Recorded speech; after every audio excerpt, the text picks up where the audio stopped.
ကျွန်တော်ဒီနေ့ reaction လေးတစ်ပုတ်လုပ်ပေးဖို့ရှိတယ်ပေါ့နော်ဒီ reaction လေးကတော့အားလုံးရဲ့ငယ်ဘဝကိုပြန်ပြီးတော့အမှတ်ရလွတ်ဆွမိမယ်လို့တော့ထင်မိပါဘာကြောင့်လဲဆိုတော့ကျွန်တော်တို့ငယ်ရဆိုရင်ပေါ့နော်ဇားနည်းတွေအများကြီးရှိခဲ့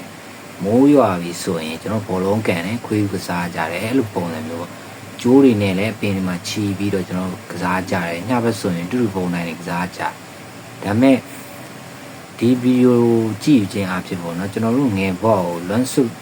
မိရပေါ့နော်ဘယ်လိုပြောရမလဲဆိုတော့ငယ်ငယ်ကရခဲ့တဲ့အမှတ်တရတွေအားလုံးကဒီချိန်မှာပြန်ရောက်ဆိုမလွယ်ကူတော့လေနော်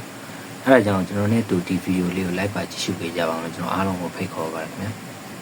ငယ်တုန်းကလို့ပြောရကလေးဘဝကိုပြန်လဲရတဲ့တရား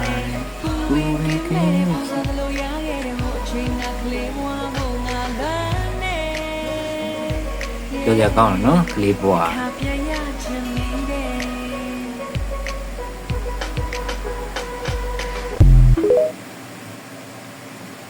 ကျွန်တော်တို့ငယ်ဘဝကိုအများမမေ့နိုင်ရမ်းပြုတ်ဖို့ကောင်းတဲ့ဘဝတွေ